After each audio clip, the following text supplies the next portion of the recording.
We're live. We're live. Episode 5. Yeah? Yeah, it's episode 5. Episode I had to think 5. there for a second. Episode 5, JKMoto, welcome back. Or for the first time, I'm Easton. I'm Cole. And we're here to talk about motorcycles, as always. Just want to put out real quick, we're available here on YouTube, Spotify, Apple Podcasts, Google Podcasts, multitude of other podcasting platforms. And we have our own Instagram page. Go give us a follow over there. Subscribe on whichever platform you're listening or watching on. We appreciate it. And, tell your friends. Tell your motorcycling buddies out there. The more, the merrier. Right. Tell them all. This week, we're going to cover MotoGP news. And then we're going to cover, as per the title, Carnage at Atlanta Motorsports Park. So Carnage, I can't wait. Yeah, it's going to be good. It's going to be super good. So stick around. Stick around. Let's roll that intro. Yesterday at one point, I was in sixth.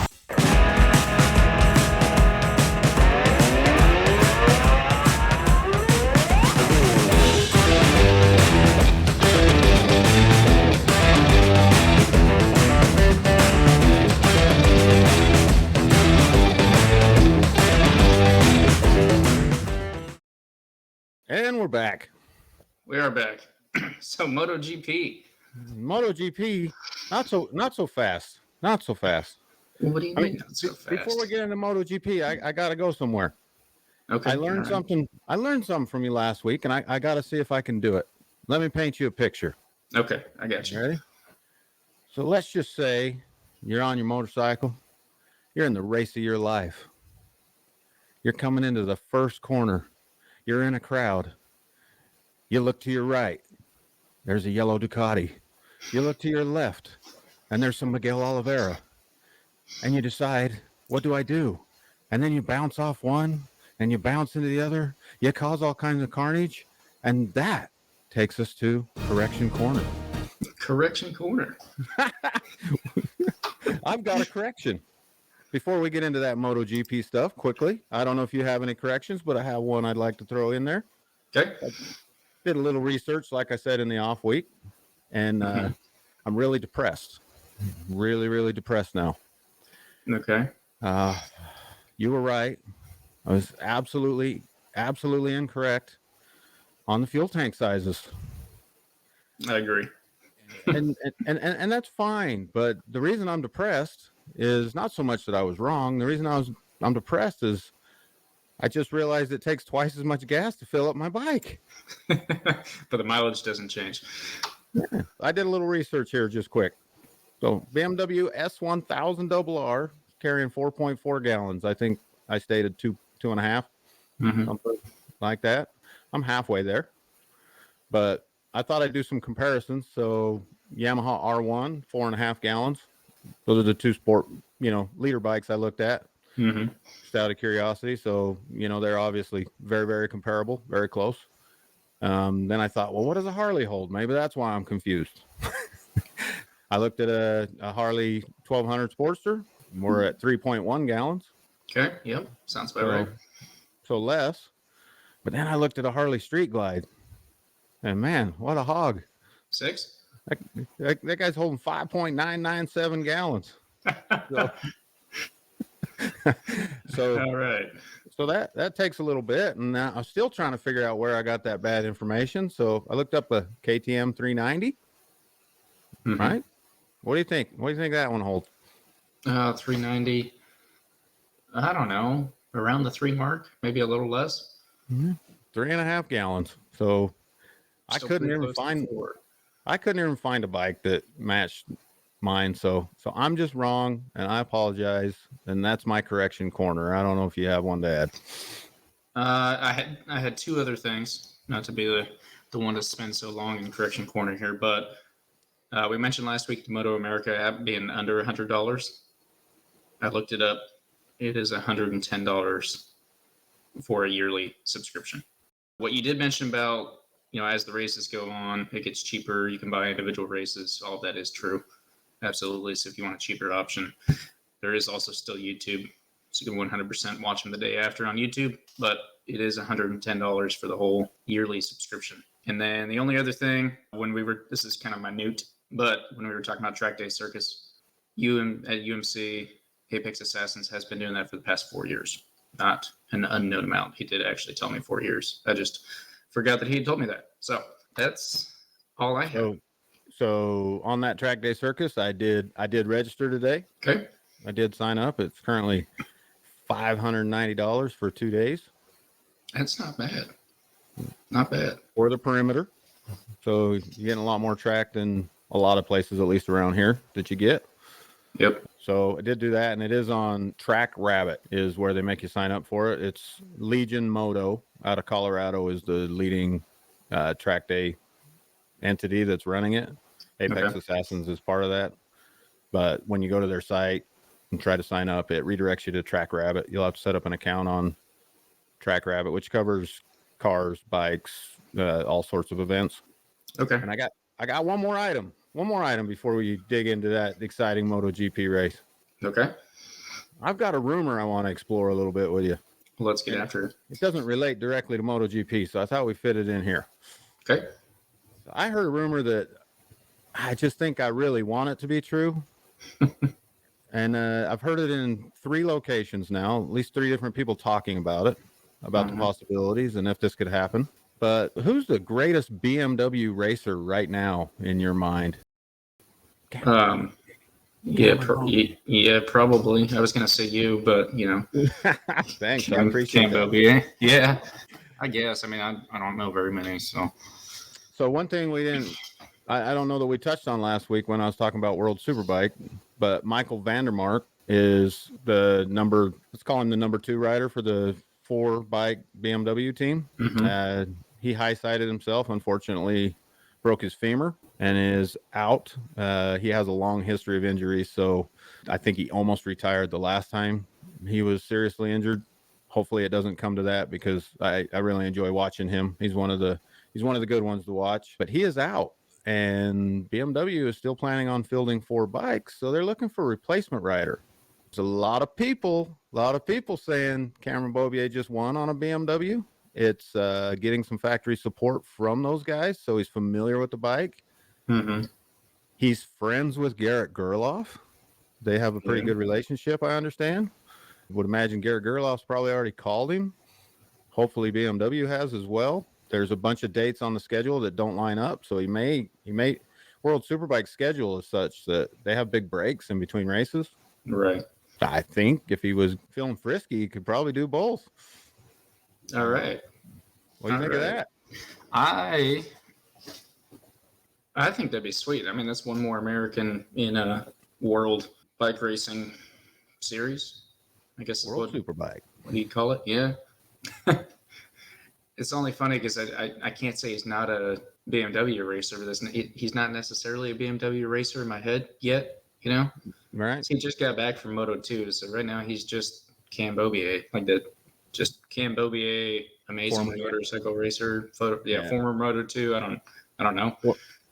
Well, he's always his whole career, not his whole career, but in as long as anybody can remember, he's been on a Yamaha in Moto America. That's what he won all his championships on. But he's proved that he can drive a BMW. Cameron probably doesn't want to go over there. I want him to go over there. And I'm rooting for this to happen. So if we can just wish this into happening, then I'm all for it. Because, we talk about how we wish he would have stayed there a couple more years. The real problem, and it's hard to say that because there's a lot of people that deserve a chance, but I wish, and I think a lot of other people feel the same way, that Cameron would have went straight to MotoGP. If there would have been a ride, if there would have been something, because he's familiar with driving super bikes with electronics. That's what he does in Moto America. And they stuck him on a Moto 2 bike over there, which has no electronics, smaller power, and he had to relearn the bike and how to ride and all that kind of stuff. And maybe it just doesn't suit him. I mean, you see him come back and, we have Europeans come over every year, and it's Moto America is nothing to laugh at or scoff. They're fast riders there. The field's not that deep, but there are some riders there that Jake Gagne won the Red Bull, I think, Rookies Cup in Europe back in the day. I mean, we have riders that can ride. Yep, I agree. I think this is maybe the chance Cam needed. I hope somebody calls him and they choose to do it. But I thought that was a pretty exciting rumor that I hope happens. That's why I wanted to bring it up. Yeah, no, that's awesome. That's good news. Hopefully that's real. I'll definitely keep checking up on that. So we'll place that right at the edge of the rug for now, and hopefully get back to it. With that, are you ready for MotoGP? Yeah, let's talk MotoGP. Man, where do we start? What a weekend. It was a great weekend. We should probably start with sprint race, unless you want me to breeze over Moto3, Moto2. Well, I don't know. I was going to ask you how many wrecks you think we're going to have throughout the rest of the season. Well, if you're talking, it's a big subject, right? That we're not going to have any riders left, but I'm not keeping count. Maybe I'll start keeping count on a whiteboard. All these crashes are happening in the main race. The bulk. Yeah. No, I do agree with that. I don't think it's due to the sprint. Yeah. People have been saying that. The riders haven't really been saying that. They've been blaming other things. I mean, old Petco over there blamed his own bike. Literally said it was too good. So I want that bike. Yeah, whatever you take out of that. I mean, I get what he was saying with that. That was prior to the weekend, and the results show that he figured something out. It made me laugh and kind of took me back to Marc Marquez a few weeks ago now, when he said something along the lines of MotoGP needs to be careful with the aero.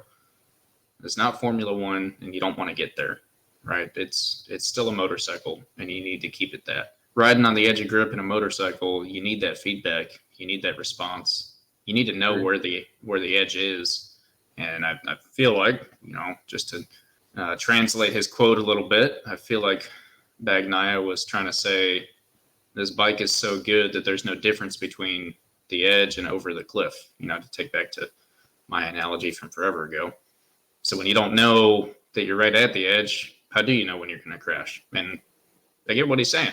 Kind of a funny thing to say when you're sitting at the top, on the top, and surrounded by the top. But hey, if it's true, it's true. I agree with that. I also felt this weekend, though, that he kind of backed those comments down. He caught a lot of grief in the media for that comment. My bike's too good. He caught some grief, and he kind of backed it down and said in the press conference before the race, he said they had time to look at the data and they think they've identified what happened, and kind of the standard answers that they throw out. Well, yeah, we looked at it, we made some adjustments, and we're feeling better now, and we're excited for this weekend. So let me do some devil's advocate on that aero thing. Okay. I think we're of the same opinion when it comes to adding too much aero. I'd rather have, and I think you would also, but I'd rather have the bikes, banging off of each other and not causing crashes, but roughing each other up in the corners and fighting through, and not so worried about aerodynamics. Right. Yep. MotoGP it's an R&D class. You're supposed to be pushing the technology forward. And if aero makes the bike better, how do you go and tell them, hey, we need to slow these bikes down, or hey, we need to, I don't want it to turn into F1, but I think there is an argument for at what point, if you start limiting them, like you do a World Superbike, for example, then it ceases to be the R&D class that it is. Yeah, I get what you're saying. I think the warning sent out by Mark isn't against innovation. Yeah, isn't against technology advancement and moving forward, but purely just stating what's lurking in the background, which is exactly what Bagnaia kind of hinted towards dealing with, that you build something that's too good, it almost becomes unrideable and unraceable. Yeah. And it's important to remember that you're racing other people. You're not just racing a lap time. Because if you're going out to hit a lap time, then you could go out, slowly get up to that lap time and push to that edge, and you're good to go. But when there's other people there, you got to be able to make different moves and adapt to different circumstances. And I think that you get too much focused on arrows specifically, but also some other things, and it could have negative effects down the line. Yeah. The other thing is you never know where that technology is going to go, though. I mean, if you look at the earliest aero, Yamaha came with like a rear fender that was a rain deflector, is what they called it. And Ducati looked at that and said, wait, you can get more air here. You can get more air there by using that. And so it was approved initially as, a rain deflector.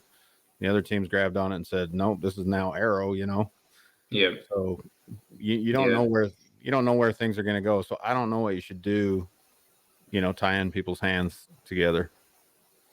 I don't have an answer for it. Yeah, I'm not going to come out and say like, no, you guys need to stop, take all the aero off the bikes, because no, absolutely, it looks kind of cool.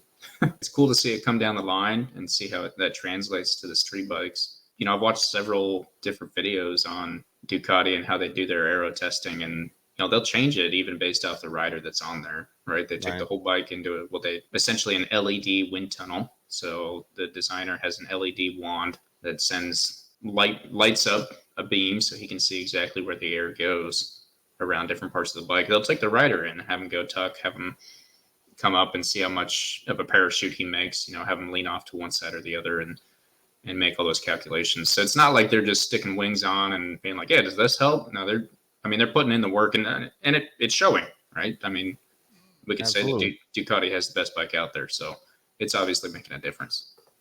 Well, if they make that front wing on that gas or on the Aprilia, if they make that front wing any bigger, it will be the same size as an F1 car.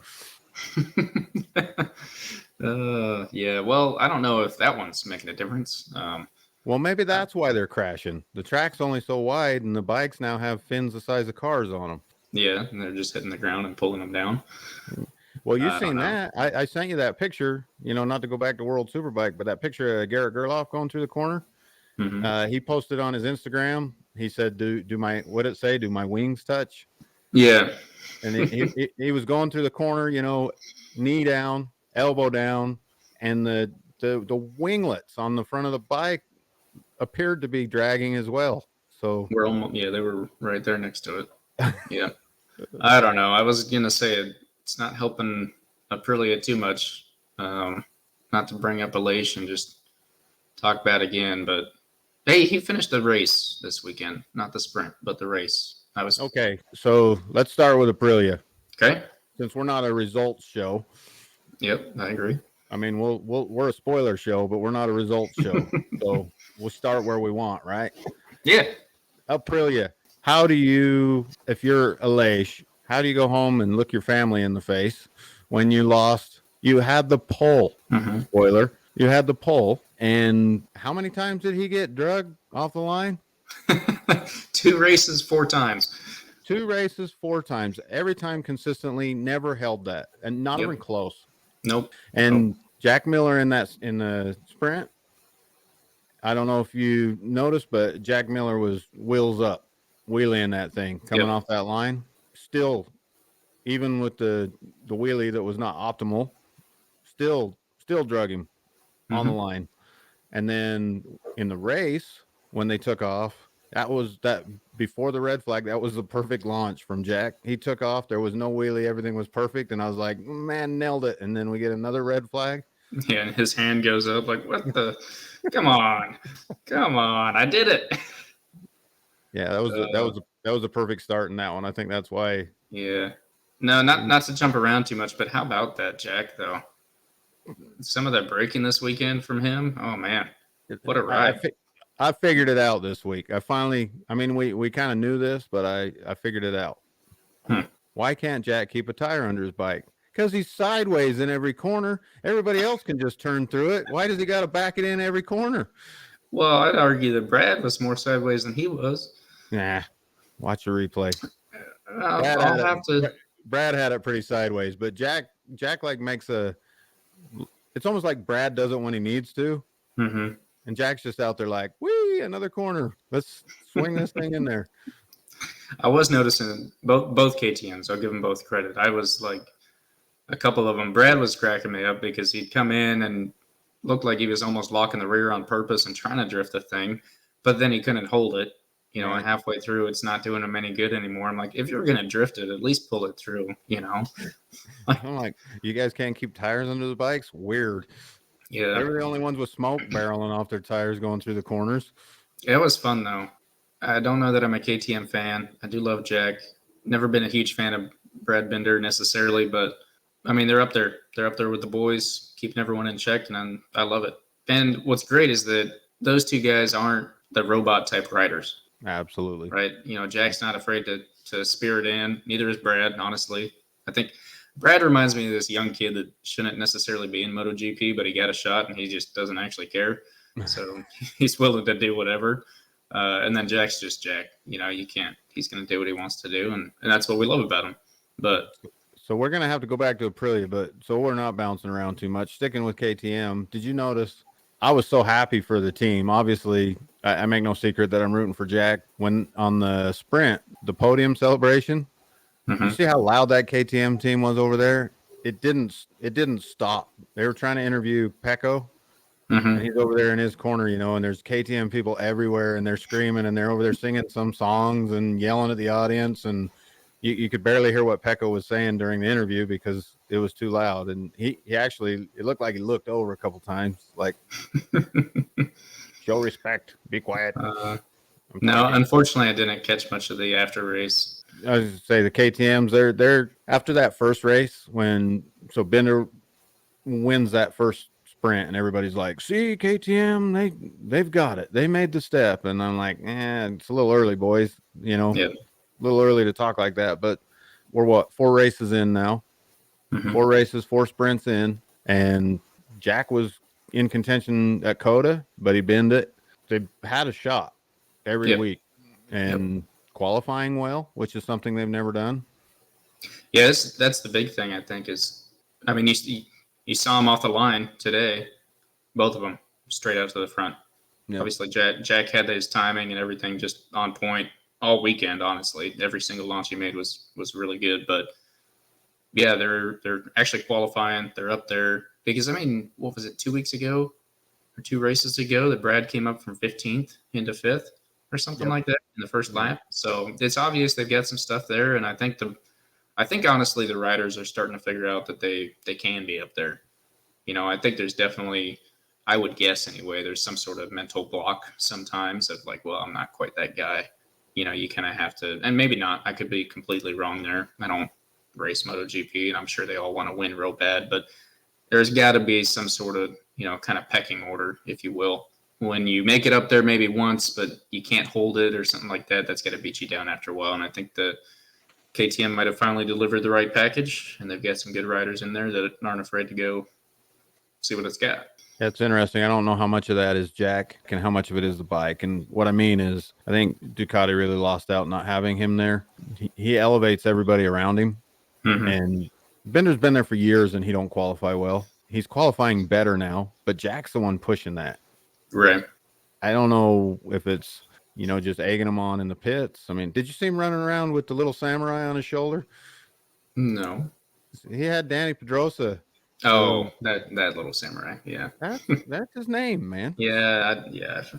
So Danny Pedrosa, I forgot that.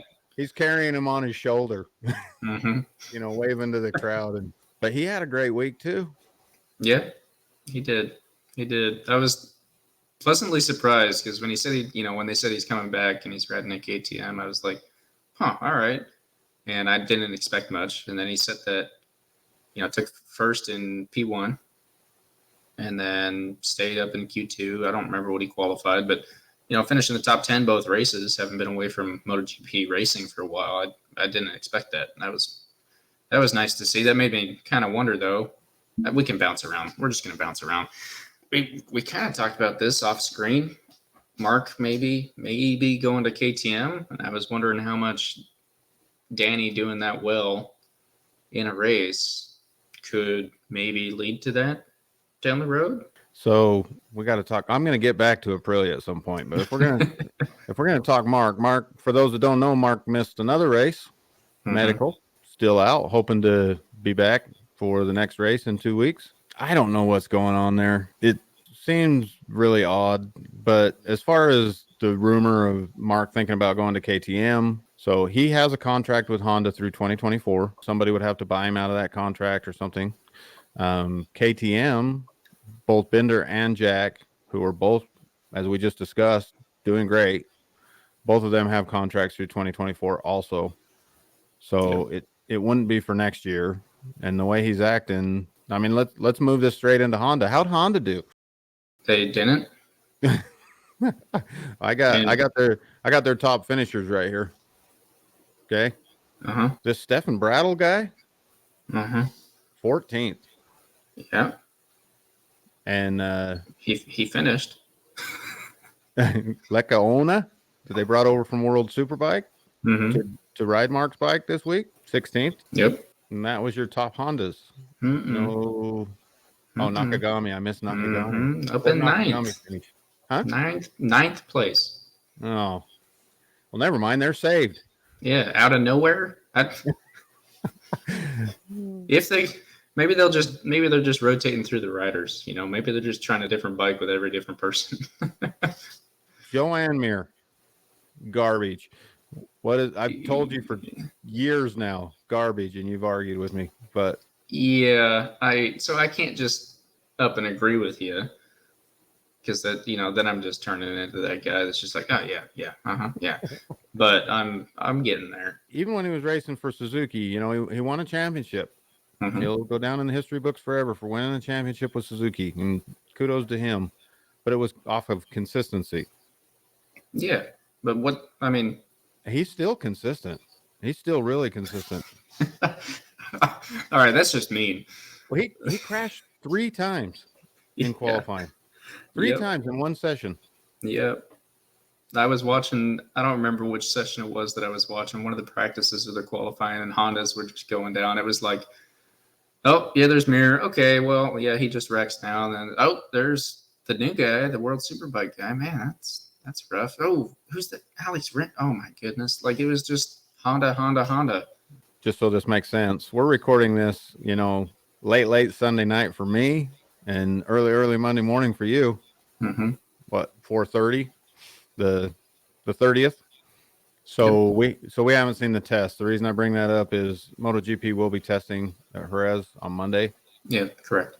But Mark's not going to be there either. Nope. From what I heard. But they got 4 hobbled Honda riders. 5. They got 5 there. Yep. Yeah, because they're keeping Lecuona. I'll talk about this, and then we'll move on from Honda, because there's not much to talk about there. The Calyx frame, right? Went and did some more research. There's still the rumor that there is the Calyx frame. We might see it at Jerez tomorrow for us, so it'll be before this episode comes out. But one of the articles I was reading said that they already had it, and they were going to test it because they thought Mark was coming back, and then he wasn't, and they put it away. And they quoted Alex Rins saying, "I don't think Honda trusts me." And basically, due to the build time and the fact that they aren't mass producing yet, they don't want someone to go out and bend it on the bike. And one of the articles I was reading, which I could be completely off and misinterpreting this, but that's why they brought Lecuona over, because Mark's injured and they need someone to test the bike, and they don't trust any of their riders right now. Well, if you follow World Superbike, they've been on that same path that BMW is over there. Mm-hmm. They haven't been good for a long time, and they're trying to make steps. Right. And I think the feeling over there is they've been able to throw a lot of things at him, and he's been consistently bringing the bike forward step by step. So I think they feel like he's got a lot of experience doing that. And okay. He did have a seat at MotoGP, a few years back. So he does have some MotoGP experience as well. Right. Which that makes sense. Bring someone over that, is used to trying out all sorts of different stuff.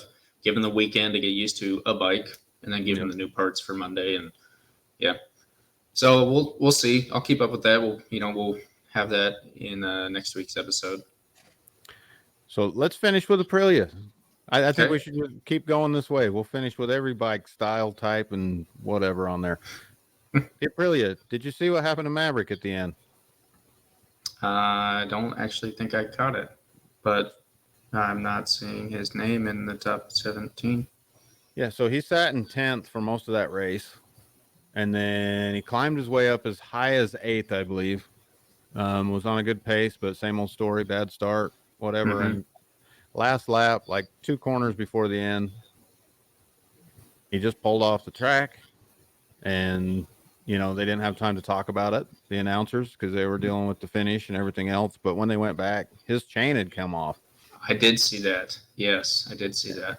Yep. So because I was amazed. I've never heard, bikes will start on fire, your launch control device not working, maybe some brakes locking up, random electronics, but a chain coming off. I had never, it like piqued my senses. I was like, whoa, I don't remember ever hearing that before in MotoGP. One other thing I want to point out about Aprilia is something I noticed from the weekend. We've seen it firsthand when we went to COTA, for example, and I told you ahead of time that that's how it was going to be. Aleix Asparagus, no fan engagement. Henri turns his head away, right?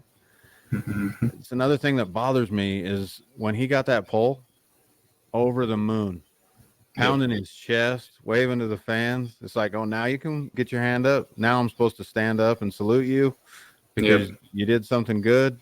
Maybe I'm being too hard on him, but it's just the type of person he comes off as, or seems to be, that just put more salt in the wound.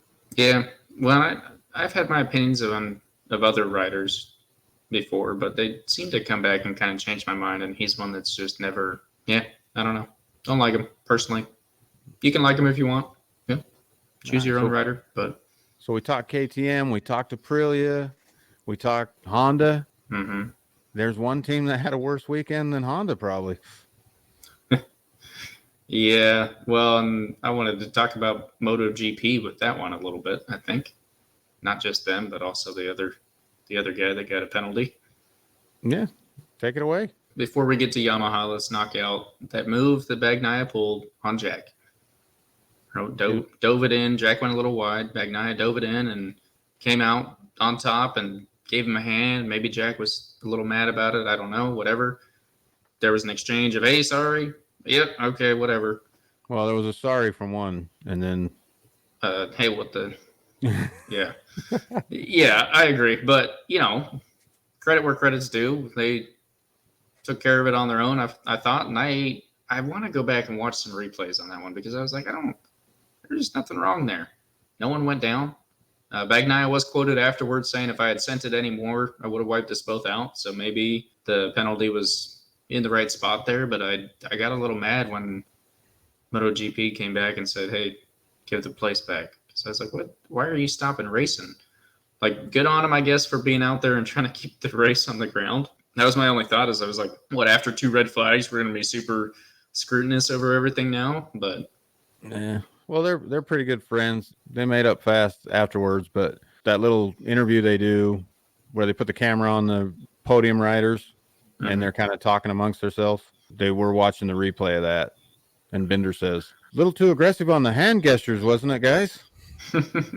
So I thought the move was fine. Going back to what I said earlier when we were talking about Aero, I don't mind them bumping. I mean, I'm sure I get bumped occasionally on the track, and who am I, right? Like, I love the aggressive racing, and there's a very fine line, and I get it's probably super hard for the judges, the stewards to decide, what to do in every case and everything. But if we're gonna talk about that, then we gotta just go into Yamaha.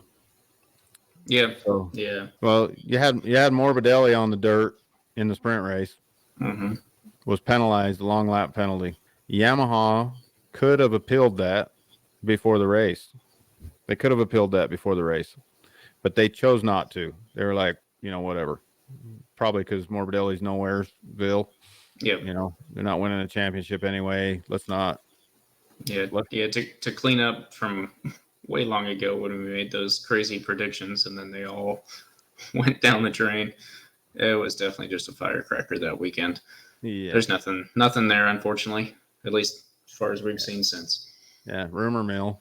There's people talking like he's going to go to World Superbike, Morbidelli, and I'm hearing that the people over in World Superbike don't want him either. So I don't know what happened to that guy. But so he went down. He got a long lap penalty. They chose not to appeal it, so he was going to serve it in the main race. Yamaha only fields 2 bikes, as you know. Quartararo, as I alluded to earlier, Quartararo got in the dust up, causing the red flag on the first lap, first or second corner. What did you think about that? Should he have been penalized? Man, I spent so much time thinking about Bagnaia. I don't think so. Maybe. To me, it just felt like my opinion, honestly, is that this season I've seen more wrecks than I think I've seen any other season. And I've watched quite a few. I've gone back and watched I think part of that's because we've had 8 races now, 4 races and 4 sprints, whatever. Gotcha. See, I'm training you. Yeah. So we got double the amount of scored events. And so that's definitely part of it. And I don't mean that as in like, well, the sprint is what's causing the wrecks. No, I just mean when you have more racing scored events, you're going to have more wrecks naturally, right? Because that's when wrecks generally happen. But I still, even with that, think I've seen more this year. And so my thought was the whole time, anytime they started handing out penalties, if you're getting penalized for track limits, right? You get your track limits warning and you continue to go outside of the track and use more than what's available. That's one thing. Absolutely. Give them the penalty. That's straight up in the rule book. But when you're giving out penalties left and right for wrecks, like it feels like MotoGP is just trying to keep the wrecks down a little bit because they also recognize that this year is just turning out kind of crazy right off the bat. So maybe we can just blame this all on Honda. But I mean, honestly, if you watch the races, I was joking about it as I watched the race today. It's funny that I forgot Nakagami finished that well because we were watching it live, and Clarissa said, there's a lot of crashes. There's been a lot of crashes. I mean, this guy's gone, Joanne Zarco's crashed. All these people are crashing. And I said, well, there's one more left because Nakagami hasn't crashed yet. If you just took Joanne Mir out of the mix, he crashes every race. Literally crashes every race. Every sprint race, every race, every time he gets on the bike, he's putting it in the dirt. If you just took that out, it would look 100 times better than it does. Yeah. Well, and then you take a Leish out and looks another 50% better. Yeah. I mean, there's people crashing that are in the back of the field. They're not ever a lot of these guys going down are in the back of the field. Obviously, the 2 red flag crashes, they were in the back of the field. Yeah. He was back absolutely. in 15. This week, I'll give you that. I was just thinking back to last week. Well, or 2 weeks ago. Pecco's ruining that average because he's wrecked out of the lead twice. But still, I think most of that stuff's happening, back there with these guys that don't even have a chance. They're just sending it into the weeds. Seems like all the races last week and this week, they're sure replacing a lot of air fence. There's a lot of bikes making it to the air fence. Yeah, well, that's all the aero is getting into the air fence. Maybe. The bike's not slowing down because it's just sailing right into them. Yeah, it just turns into an airplane. So Yamaha had a bad week, obviously. They only filled 2 bikes. They had, again, Morbidelli gets a long lap penalty, so they don't care. He's going to serve that. Nobody expected anything out of him anyway. Quartararo, they're mad about that one. They're mad about him getting that one. So the poor guy, I'm starting to feel bad for the guy. He goes out, serves long lap penalty, and what does he do? Crosses the white line into the green, coming out of it, trying to get a better launch out of the long lap penalty, and they give the guy another one. Yep. Well, and he qualified 16th. Yes. And made it up to 10th. Yeah, but there was a lot of crashing. Yeah. I mean, you can only give him so much credit. I had to keep reminding. I do forget that. Yeah. Yeah, I had to keep reminding myself. I'm like, well, he's doing all right, and then I was like, well, 5 bikes. I mean, how many spots did he really make up? Poor Miguel's out again.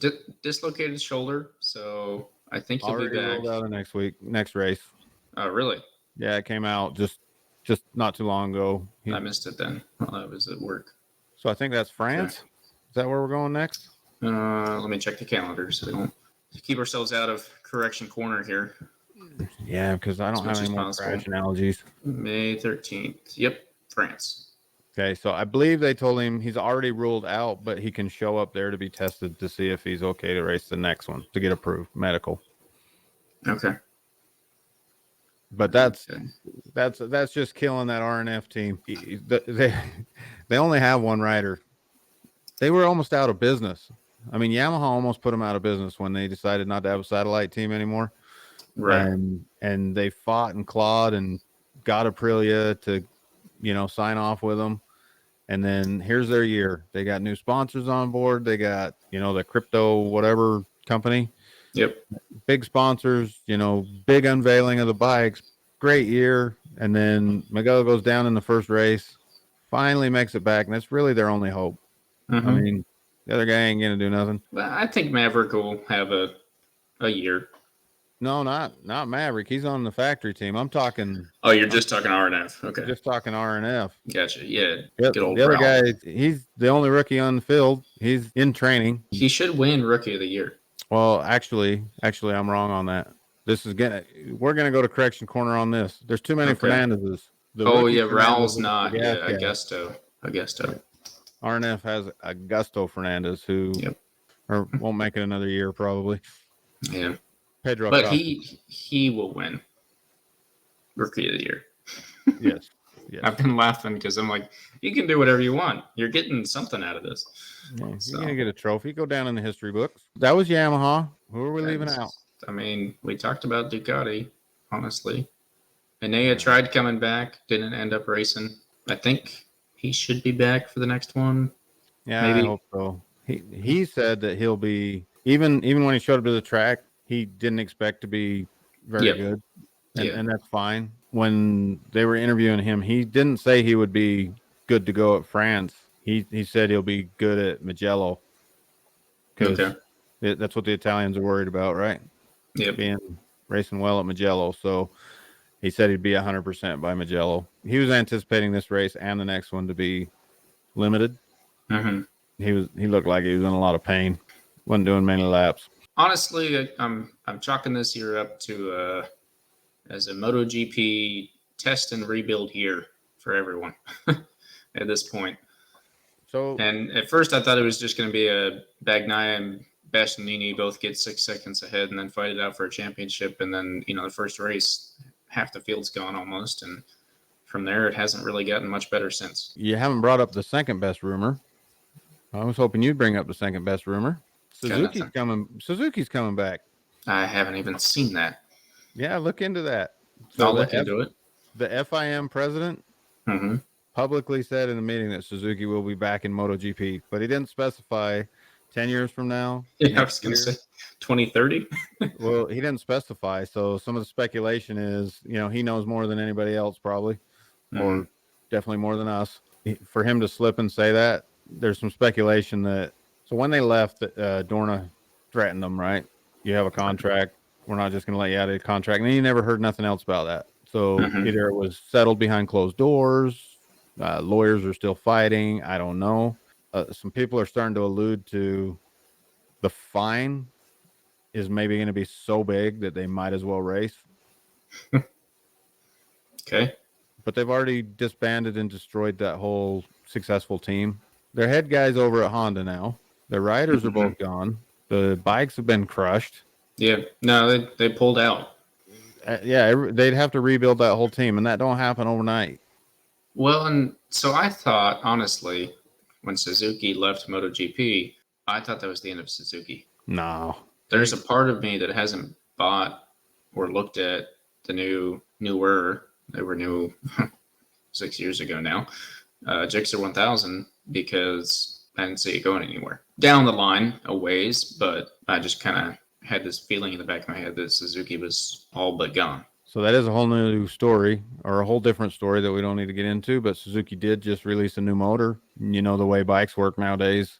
Usually when you release an engine platform, then a bunch of your bikes get built around it. But they just released an all-new motorcycle engine. Okay. It'll be in a lot of their like ADVs and stuff like that. I think that most of their financial problems they got caught up in that emissions stuff, I think, and lawsuits that way. And they are the smaller player out of the people that do play.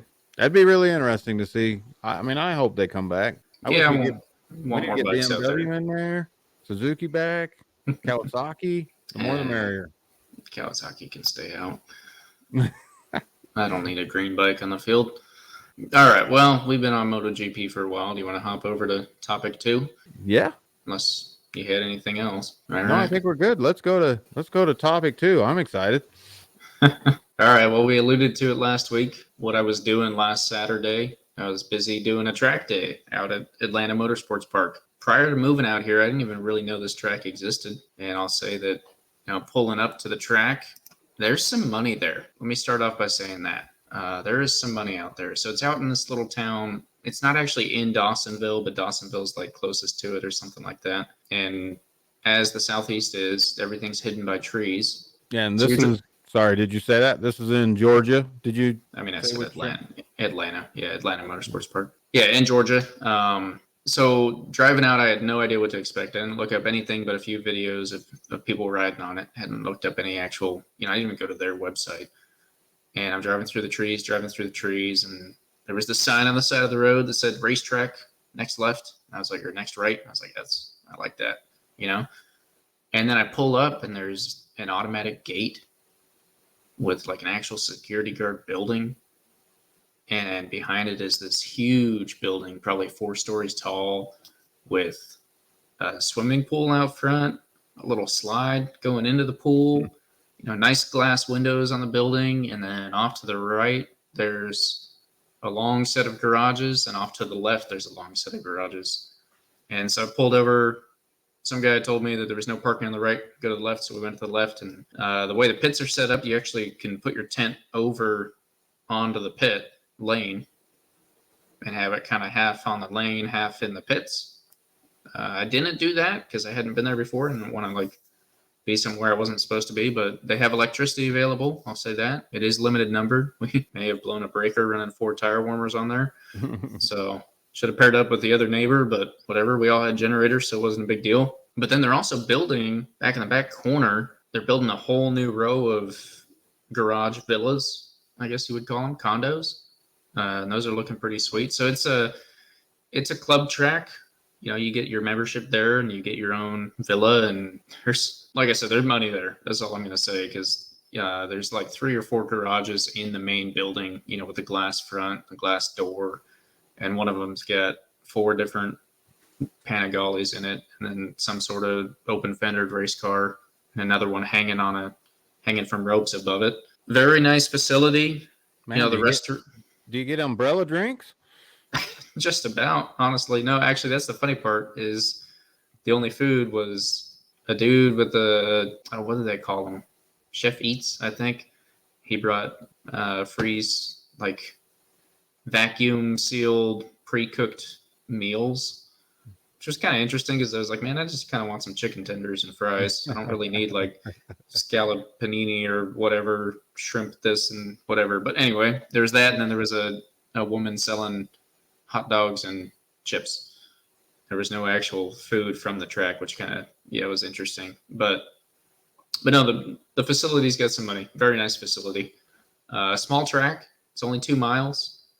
And very, very technical. So I took the Gixxer out there, and I took the Aprilia. I was calling for rain until 9 o'clock, and we actually didn't see any rain the whole time we were there. Woke up in the morning, and the rain was already out of the forecast, and the ground was wet when we showed up, but by the time everything got going, the sun was out and drying it all up. So the guys next to me had just come back from Atlanta Motorsports Park.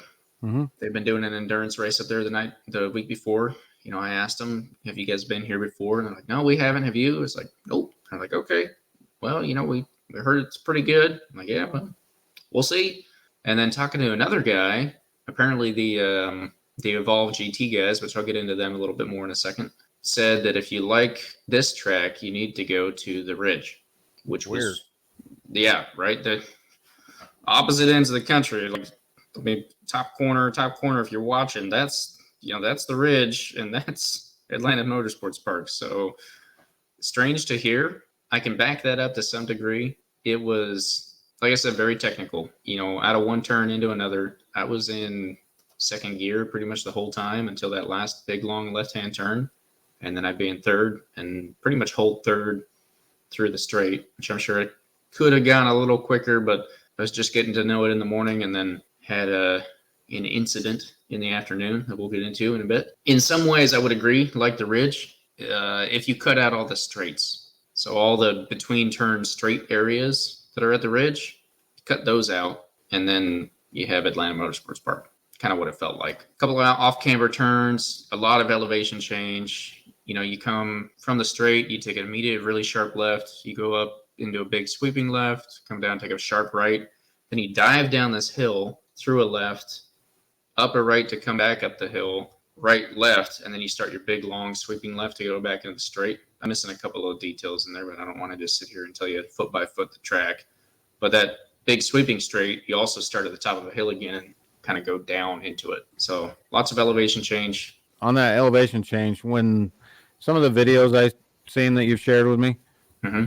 when you're pulling in, you can see the guardrail, and then there's just all those little mountains. Yep. That's the track? Yes and no. So at first glance, it would look like it, but you can actually only see the like right-hand half of the track, and then it looks like you see the rest of it. But that's a go-kart track that they have out there, which they had go-karts.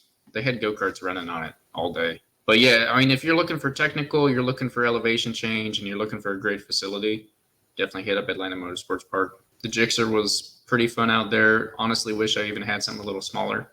I think that would have been a great track for an RS660 or something in that kind of lower horsepower but still mid-weight bike range. 390 or a 390 would have been even better. Honestly, yeah, no, absolutely, because it's just so much back and forth, and you never need the power that you get on the bigger bikes. That about sums up what I have for Atlanta Motorsports Park. Well, let's talk about this incident. What do you want to tell us about this incident? I don't know if I took the Aprilia out there looking to do a track test, right?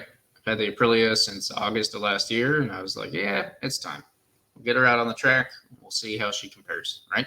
And I came back from the first session, actually, and just talking to the wife in the pits. I'm like, this is not the track to be doing this test. I knew that. I was like, I'm not going to get a full, not going to be able to stretch her legs much. It's no really crazy high-speed corners besides that last left, but everything else is just back and forth.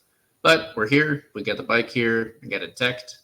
Let's give her a go, right? So I did the first 3 sessions just to learn the track pretty well, and I went out just on the Gixxer. Yep, on the Gixxer to learn the track before I took the expensive bike, which is actually probably cheaper all in all cost, but that's for a later episode.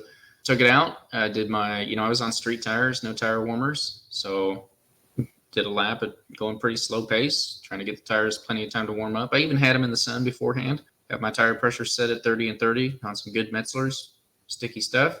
Went out, did the first lap, second lap, got in there a little harder. A quick shifter is, gotta love that clutchless downshifting. Got into the third lap, and I'm coming around, trying to push it. I actually felt really good. I get down into this hill before you go up the hill again. Right? It's pretty steep down and then pretty steep back up. And as I'm coming down, like there was something that I noticed in my head, and I was like, I gotta make note of that so I can make my review video. And then I was just like, dude, what are you doing? Just ride the bike. This is a $20,000 to $25,000 motorcycle. It's built for the track. Enjoy it. You can do another session on it and focus on the interview then, or not the interview, but the review then. Just ride the bike. You'll have things to say. So I said, okay, I'm just gonna ride the bike, right? And I even yelled at myself in my helmet. I do that all the time. And I'm coming up around the hill. I take my right, and then I lean left. I do remember pushing it just a little more because I was like, just ride the bike. This bike can do it. Just ride it. And push it just a little more, and then I hit the ground. And I'm looking, and the bike's gone. I'm sliding across, slid into the grass, and I look over, and she's upside down over next to the tires. And I'm just like, man, what is going on? So I don't want to talk too much about the bike itself and my thoughts on that and my thoughts on the crash necessarily, because I do have a video planned. It was supposed to be out by the time this episode is coming out, but I'm going to call them out. I had a 360 camera on the back of there, and the footage got corrupted. So we looked into fixing that. If you know a good way to fix that, please let me know. I'm down to try whatever options. But I tried a couple of my own things. Nothing worked. So I sent the footage off to Insta360, and they said it would be 21 business days before they get it back to me. Be on the lookout for that. Like I said, I'll talk a little more in that video and hopefully have that footage available. That was the incident. So plans now? How does the Aprilia take a hit? Well, actually, all said and done, I rode the bike back into the trailer later that day. Been out to look at it a few times mechanically. Everything is in perfect condition. None of the electronics were beat up. There's some dirt, broken front fairing, and then the side fairing on the left broke off of its mounting brackets, and the seat cowl broke off of its mounting bracket. And then obviously the frame sliders got slid on, so they're a little ground down, but beyond that, it's actually not bad. I broke a foot peg, ground down the brake lever, ground down the bar end, but no broken clip-ons, no bent anything. So I think from here on out, we're just looking at getting some new fairings, putting new fairings on. She'll get back on the street, and she'll get back on the track. Because what I saw out there, I want to explore more. I'll say the tank on that thing comes back way further. It's got way more usable surface area. I could feel it. It almost felt too much, but it was just it was right there. You were just hooked on the side of that tank, which really makes me want to try out that monkey grip that we were talking about. But yeah, that was nice. I don't know what I'll end up doing with electronics because I had them set kind of middle of the pack all the way around. So they were doing something. I could feel the ABS for sure coming down the main straight. I think it was up in the 130s or 140s, breaking down to probably about 40 to 50 miles an hour for that first turn. It's a pretty heavy braking, not a long straight, but you get on it and then you're breaking down. You could easily get down into first gear if you wanted to for that first corner. So pretty tight left. I think it's less than 90, honestly. So definitely some things that I'm happy about and that I want to explore a little more, maybe a little slower next time. Maybe some different tires. I think I'm going to try out, put some Dunlops on there, and not a hit at Metzler, but who knows how old they were. So shout out to episode 2. Will you crash? Maybe. Yeah. And probably depends on how long you keep doing it and what you're doing, I guess. Inevitably, one day, unless you're just out there to cruise and see group, which there's nothing wrong with, inevitably one day you're going to wreck. If you're at all trying to chase speed and fun, honestly, there's more fun. Bring back the cliff again. The closer you are to the edge, the more fun you're having most of the time, I think. That's where the adrenaline comes from. So, well, you got the opportunity while you were out there. You said you were riding with EvolveGT, which is the track day provider. You got to speak with them? I did. Yeah, EvolveGT is a sweet group. Went and talked to the owner for a little bit. Got an interview for you guys to watch, and we'll go ahead and pull that up so you guys can see what he has to say about riding with him, and we'll kind of talk about it a little bit afterward. I'm Easton. You want to introduce yourself? Billy Sink from EvolveGT. Sweet. So what is EvolveGT? We're a track day organization, and we do training, and we get people off the street clowning around, and they come out here on the racetrack and have a good time. Man. Right. Yeah. What tracks are we all Oh, at? man, we're around all the East Coast. Yeah, we're all over. Every weekend we're somewhere. Okay. Somewhere. So you get like full schedule then? Yeah. Every weekend? Full schedule. Okay. So are there any benefits of riding with EvolveGT versus any of the other track day organizations? Basically, a lot of people like our feel. We're kind of laid back more, and not that we don't take it serious, but we're just laid back. We have a family atmosphere, and we have a lot of coaches out there. Okay. We don't have control riders. Okay. All right. So we have coaches. So everyone in a vest is a coach. Yep. Okay. Coach. Yep. Gotcha. Yeah. We don't have control riders. We have coaches. Yeah. Okay. I mean, I know pricing. Your pricing seems pretty typical to normal track day, around the $200 mark. Yeah. Do you guys have like memberships or anything like that? Yeah, we have different levels of membership. It's called a grip membership. That membership is, don't quote me, it's $400. I think it's $400 and something. Okay. But that gives you cheaper track days. It eliminates the late sign-up fee, and also gives you full freedom. If you want to cancel at any moment, you just cancel. Okay. At any moment, because a lot of guys they come to the track. If they drank too much the night before, or if it's raining or something like that, they could cancel anytime. Gotcha. Yeah, so it's a great membership. It's great, great freedom for these guys to have. So how long have you been riding, like you personally? Me personally, I've been riding since Awesome. Yeah. Cool. When was your first time at the track? Oh, geez, 30-something years ago. Okay, so quite a while then? Quite a while, yeah. Okay. So I guess our podcast goal is to get the word out that, hey, the track is like where you should be, right? Yeah. If you're on a motorcycle, even a Harley Davidson, I seen one over here today, no matter what it is, come out, enjoy the track. Absolutely. The thing with the track is we have, ambulance in case somebody does fall down. Here, you're not going to hit a car or a guardrail, right? And really mess yourself up. And my goal is to get people off the street from clowning around. At least they'll have an outlet. I mean, these motorcycles are designed to be on a racetrack. Yeah, absolutely. So if you're out on the street clowning around, I lost a lot of friends on the street. So, and to tell you the truth, even today, I have some friends that, this track is too expensive. Well, for the price of a ticket, you know what I mean? Ticket or an ambulance drive or whatever. Yeah, absolutely. There was one other thing I was going to ask. Oh, as far as like racing versus, I know you guys are a track day group, but do you guys have any involvement with racing at all? Yes, we actually own CCS Racing. Okay, the Championship Cup Series. So you guys are straight directly with that. Yeah. So as far as, I noticed you mentioned we had 4 groups out there today, technically, right? Technically we had 3, but when our novice group has a lot of newbies that haven't been on a track before, I split them up for the first few sessions. Okay, I got you. So they get them up to speed, and then we have them together. Okay, so you take your first time ever versus just, I'm still in the novice class. take the first time ever guys and get them their own time out there. Yeah. Okay. Yeah. All right, awesome. And by the afternoon, we're all mixed together. The new guys are mixed in with the novice guys. Right. So yeah, it works out. Gotcha. Well, was there anything else you want to put out there? No, man, it's EvolveGT. Come check us out. All right. Well, hey, that was Billy with EvolveGT. So It looks like they run a lot of track days. Decent sized operation. they do. Yeah, they are all over the East Coast. It's evolvegt.com. I'll have a link down in the description. Also have a link to Track Day Circus. We're going to post that on every episode. Just want to give another shout out to that. Please come join us at Track Day Circus. We want you there. So let's go back to the title of the episode, right? Carnage at Atlanta Motorsports Park. There were three big things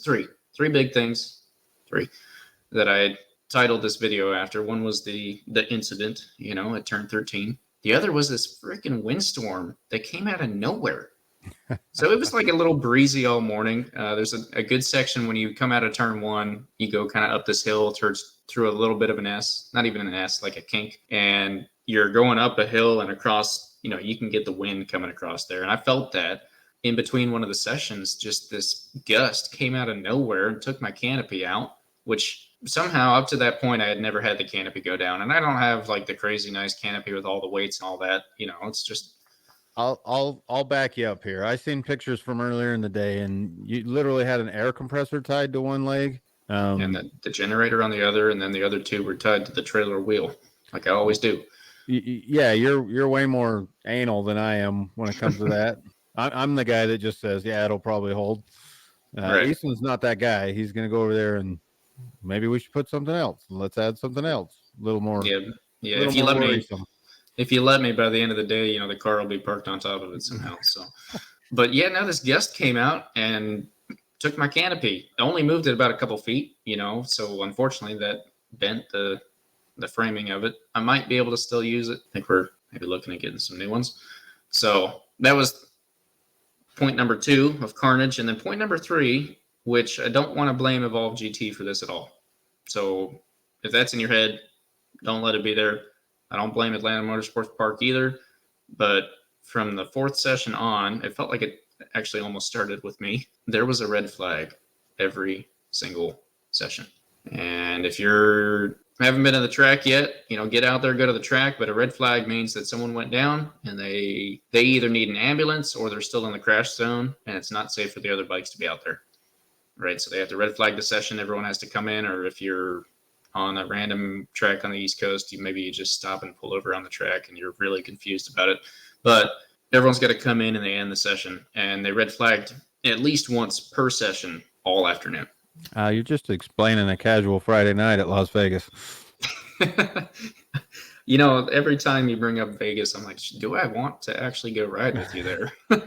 It's such a fun track, but yeah, we'll get out there. Back to EvolveGT. I'm on their website right now. I'll pull up. Let's see. They're at NC Bike, Pit Race, New Jersey Motorsports Park, Carolina Motorsports Park, Summit Racing, VIR, Roebling Road, Pine View, PTC, Atlanta Motorsports Park, and Pocono. So a multitude. I think that's more than I've seen from any other group up to this point. Did you say Pocono? I think that's Pocono. Pocono? I did. Pocono. Yeah. I might have said it wrong. Okay. Just because I'm not fine. I just NASCAR I wanted fan. to verify because Pocono, that's a Northeastern Pennsylvania. I mean, they've got NASCAR on the picture, so yeah. Yeah, I was gonna say that's a NASCAR track. All right. Yeah, you threw me off. You never corrected me on Jerez earlier. What'd you say? I've been getting corrected all week, by the way. What, saying Jerez? I say Jerez, but Okay. it's Jerez. Oh, well, yeah, but we're English.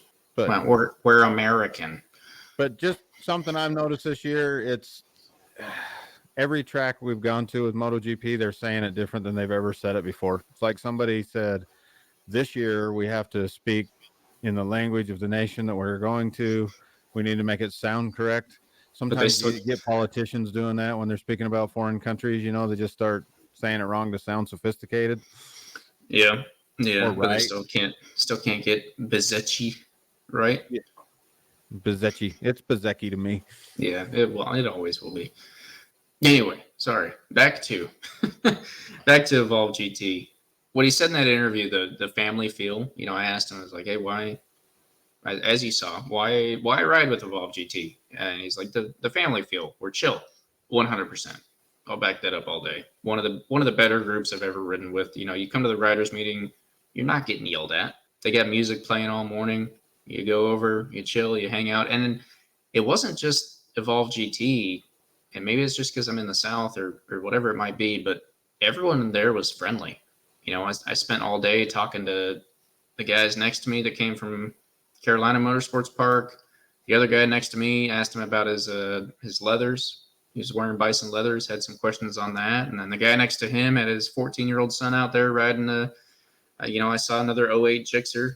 It was a 600, but I had to stop and ask. And actually, I passed his son in the morning, I think the second session, coming around that. There's a left hand, probably turn 3 or 4. I almost passed him in the corner, but coming out of it, I kind of pinned it and got him. But you do like a slight kink as you go down towards a sharp right. It's B group. You're supposed to be nice. I try and be nice because I don't like when people aren't nice to me, and I don't want to get kicked off. And I honestly, it's because I don't want anyone to have a bad experience and then get turned away.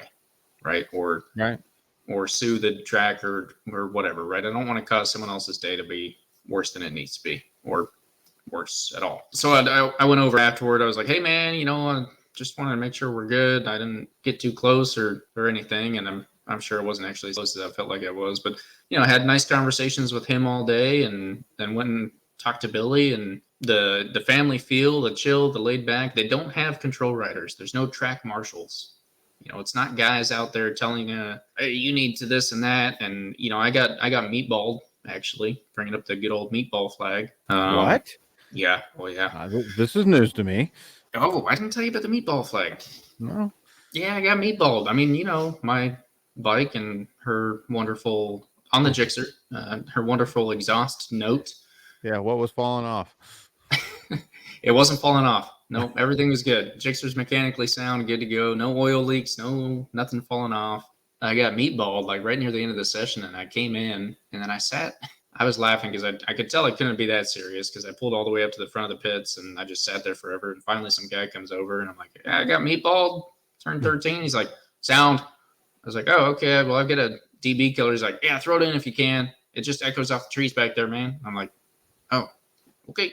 Sounds good. So they do have a sound limit out there just because they are close enough to a community. And I think their sound meter is back in that turn. So if you're going there, just kind of keep that in mind. So when I say long left-hand sweeper, if you've watched some videos, but if you're riding it, it's even more so. I'm not talking like your classic double apex. I'm not talking it's long, right? Like we're talking like PIR long, but it's actually a turn. So you're in there for a while. You come in, you hit the first one, you go all the way out to the outside, and you hit the second. So it's a double apex, but it's long, right? You're out there for a good few seconds, and you're gaining speed the whole time. You can be. Some people will grab a gear halfway through. That's how long it is, right? Most people try and grab them before they get into it. Long turn, I'm pretty sure that's where the sound meter is. I want to say they have if you sign up for it, they'll send you an email, and they have it in there. I want to say 95 decibels at 50 feet from the track is the limit. I made it halfway through the day or halfway through the morning and then got meatballed. But again, it wasn't a meatball for being rude or anything like that. They just stopped me for sound. Very relaxed feel, very chill. Atlanta Motorsports Park is a great place to go if you're looking for technical, which me, and that's what I enjoy. So I really enjoyed it. Not a huge fan of the high-speed turns, but if you like that, they also have that in turn 13. So a little bit of everything, not too big. You get plenty of laps. I was running, this is probably going to make me sound awfully slow, but like I said, I was just barely getting used to it. I got down to 144 on the Gixxer on a 2-mile track. So that means something to somebody out there, but it don't mean nothing to me. Yeah. I don't know. I didn't even look up lap time, so I have no idea what that's like. Heard a couple other people talking about it, how it's not big enough for racing. You'll never see a race there. And it's a club track. Like I said, it's mostly people with memberships going out there. But EvolveGT just added it to their list last year. So this was their second year out there. They like it a lot. Absolutely do recommend that one to anyone in the Southeast. The facility's super nice. Like you go to the bathroom, they actually have stalls and soap, paper towels, and toilet paper, and all the You're making things the other they- one sound terrible. Like that's people are gonna be like, so it was a bathroom. What do the other ones have? Well, okay. A shovel and a hole To in the clear ground? that up, it was stainless steel and there weren't fingerprints all over it. There wasn't 5-gallon bucket. most of the tracks we've been to. But I mean, the first time I went to the Ridge, it was a very small, barely better than campground bathroom, right? And they've gotten a lot better. They've gotten a lot bigger. They put some money out there. Sometimes that's what you deal with at a racetrack. Atlanta Motorsports Park is not that. It's got the money. It's nice. Go. Well Maybe taken care of. Maybe you can take me sometime. I mean, I'm going to be going back for sure. Absolutely going back. Oh, and I wanted to mention before I think we're getting pretty close to the end here. I talked to that gentleman about the bison leathers. Now you were kind of looking at those at one point. In the next 2 to 3 episodes, if this is your first time listening, stick around if you care at all about how much cheaper it might be than you think to get a custom leather suit. And that's all I'll say on it for now. But I had the opportunity to talk to a gentleman about things like that.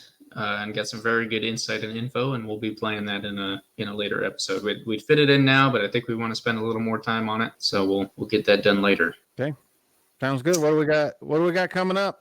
Well, that was our next big news. I'm not going to throw any names out. No names. No, I don't want to throw a name out. Not yet. Glad you said that. I was going to make one up. Oh, well, that's. I was going to throw one out. So yeah, pretty excited for next week. Yeah, absolutely. We have. I'll allude to it. How about that? If you're in our world deep, you'll know who he is. If you're not, then it might be a new person to you, but someone that you should definitely be learning about, I guess. It's the best way to put it. One of the top rider coaches, racing rider. I think he even does a little bit of car stuff. Working into car stuff now. Yep, coaches in the U.S. He got quite a name for himself, and we've got the amazing opportunity to have him join us for our episode next week. As long as everything goes to plan, that'll be happening. With that being said, if there's anything that the audience, you guys, would like to ask a coach. Yep, ask a coach, maybe the best coach, one of the best coaches. Since you're not sharing names. If I talk anymore, then I'll spoil it. You don't want to give any names. What else you got going? You coming out here? You going to be able to hit a track day before? Maybe not now. Yeah.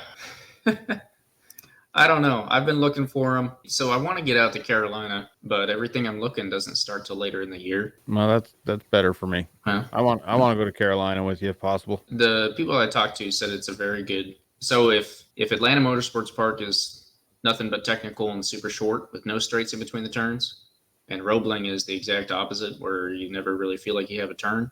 Mm-hmm. Carolina is supposed to be the perfect mix.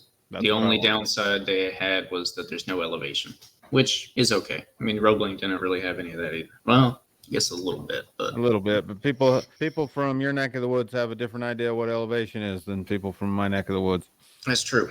Well, I'll say Atlanta is more than you would think. Atlanta Motorsports Park, not Road Atlanta. But no, I don't have anything in the docket as of right now. I got an exciting one coming up on Friday. Okay. By the time this podcast comes out, I'll already have the truck warmed up. We'll be out at Utah Motorsports Campus getting the NRC race license. Oh, there you go. That's all things go good. We've got 2 weeks of sun and only 1 day of rain in that 2 weeks, and it was showing on that day. I'm confident that's going to move out, but we will see. So looking forward to that. Oh, that's awesome. Yeah, I'm excited for you. It'll be a good year for you. I think a little bit of a step up, different game, hopefully a different part of the world that we can talk about. And maybe in a few years, I'll join you out there. We'll see. All right. Well, I think that's all I got. Yeah, that was about all I had. I'll say it one more time just because. Mark your calendars. July 2nd and 3rd, Track Day Circus at UMC. That link is down in the description. I mean, go ahead and link it, but just so you know, we're not getting paid for this. Yeah. No, we're not like trying to do an ad or a sponsorship or anything like that, but we're not getting paid. We're just going out there to have fun. As you've said numerous times, if you're anywhere near, you should come out. It'll be a good weekend. And last chance to ride the perimeter at UMC, possibly for the foreseeable future. That's a big thing for me. I think it's a track that is worth making the trip and paying the money for. So yeah, once again, if there's any questions you want to ask, a rider coach, go ahead and throw them in the comments. DM us on Instagram. We're on Instagram also, at JKMoto Podcast. Go give us a follow there and let us know if there's anything you'd like us to ask. Otherwise, it'll just be our own questions, which we definitely have some. So looking forward to next week and everything else. Thanks for being here. Yep. Thanks. We'll see you next time.